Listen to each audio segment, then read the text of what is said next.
In today's video, how many properties that are coming onto the market are actually selling within the GTA? Let's get to it. Hello everyone, this is Sam from SaberiSixRealEstate and Remax Realtron Realty Inc. As always, back with another video for you guys here today. As always, you can find my contact information on the screen and in the description as well with regards to my office and my email, where you can get in touch with me and where you can also find me on social media to see what type of business I'm doing on the behalf of buyers and sellers and different types of short form content on Instagram and TikTok.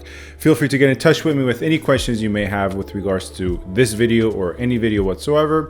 Lastly, if you want to do a little bit of your own due diligence, feel free to just simply type my name into Google my name, find my Google reviews and go through them to see what other people have said about my work. We are certainly in a very, very interesting phase of the Toronto/GTA real estate market. Prices have certainly come down. Conditions have certainly shifted towards buyers' favor to the point where in one of my most recent videos, I went through all the conditions that need to be in place for a buyer's market. And I thought, and as I still hold to that belief, it is a buyer's market. Now, some people might disagree and say it's not a buyer's market, a moderate market. Nonetheless, I made that argument in that video. Go watch it. One of the points I made and one of the key conditions that need to be in place for it to be considered a buyer's market is the status of listings, homes available for sale on the market. How many are selling out of all available listings? What is the duration of period that a typical property remains on the market? These are key features that we have to assess to see what type of market we're dealing with. As a result, I prepared this chart, this bar graph, to be more precise. As a result, I prepared this chart, this bar graph, taking a look at every single listing that came onto the market available for sale since May 1st to June 8th, because this is being recorded June 9th and June 8th is the most recent day we have in full, and trying to determine out of all the listings that came onto the market, in this case, obviously freehold properties, this does not account for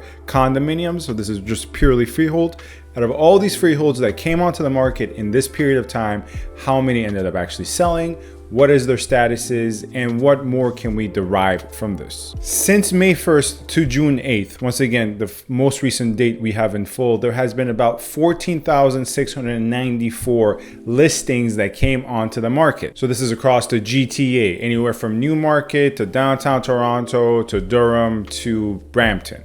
Of this nearly 14,700, 5,700 of them are still available on the market at the original price. So ballpark, that's about 37 to 38%. Now, something we have to understand, because I always want to be very reasonable and objective about the numbers here, this also does account for properties that literally just came onto the market 4 or 5 days ago, right? So the fact that 38% of the properties are still available for sale, well, it's not the most fair conclusion to derive from that 38% of properties are still in the market and people are not interested in them. In this slowing down market, properties are naturally going to stay on the market for a longer period of time.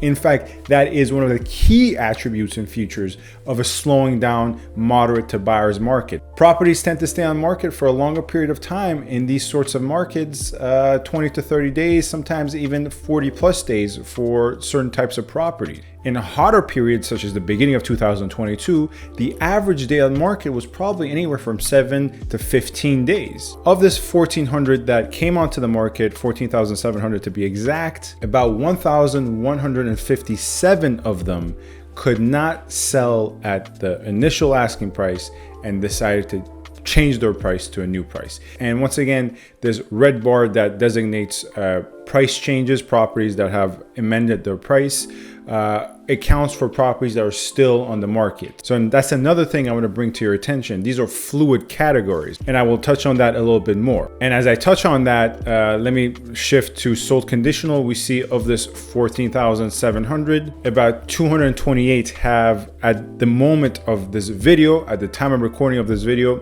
have sold conditionally so. So these are fluid categories in the sense that a lot of these properties probably went from new available, so the initial blue bar to price change, so they couldn't sell, they amended the price down 50,000, or if it was a failed bidding war, they changed the price to around market value, what they were trying to get anyways. And then these properties that were once new on the market shifted towards the price change, and then finally sold, but sold conditionally, so then shifted to that category. So I just want to be very clear that these are not mutually exclusive categories, these are fluid categories. So this is not a perfect science. And here we see of this 14,700, about 4,000 have sold, 366 have been suspended, 3199, so 3,199, so let's just say 3,200 for the sake of simplicity, have terminated. So what we can concretely say of the 14,700 properties that have come onto the market from May 1st to June 8th, at the time of recording of this video, 31% of them have failed to sell without either changing the price, without suspending, without terminating, so on and so forth. And of course, 38% are still available, which leaves about 27% of properties that have actually sold. Of these 27% that have actually sold, well, we only see the sold status at the time of recording of this video. Once again, it's a fluid situation. Some of these were properties that had changed their price. Some of these were properties that had terminated and came back onto the market with a new listing. And of course, this is not a hard concrete science like physics.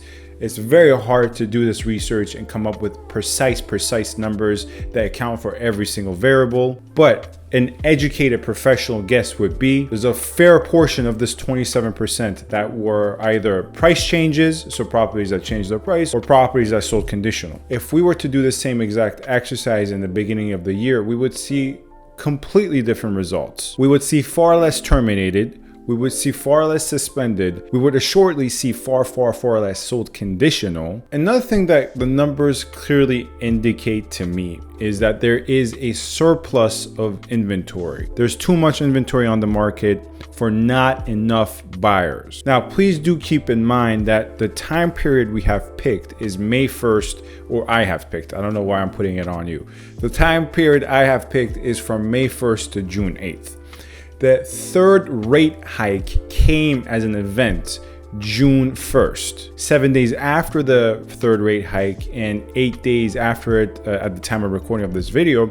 We haven't really seen the full impacts of this third rate hike because once again, it's only been 7 to 8 days. So June numbers are going to be very monumental and very important. Out of every single month, it is going to be the June numbers that will give us the best understanding of where things will be headed. Of course, up to this point, I have chronicled the dip in average sold prices, anywhere from all property types to dip in condos, dip in detached. Year over year, prices are still higher. There's no question about that. Once again, keep in mind, we're comparing things to the peaks of the buying frenzy that occurred in the hot, vibrant market in February, January, and early March. So safe to say, June numbers are going to be monumental, and I'll be here with you guys to cover them as always. Thank you very much so for watching. This is Sam from SaberiSixRealEstate and Remax Realtron Realty. As always, my contact information in the description box. Feel free to get in touch with me with any questions you may have. As always, feel free to get in touch with me if you have any further questions about topics covered in this video or any other video. Thank you very much so for watching. Stay safe and stay tuned. Thank you.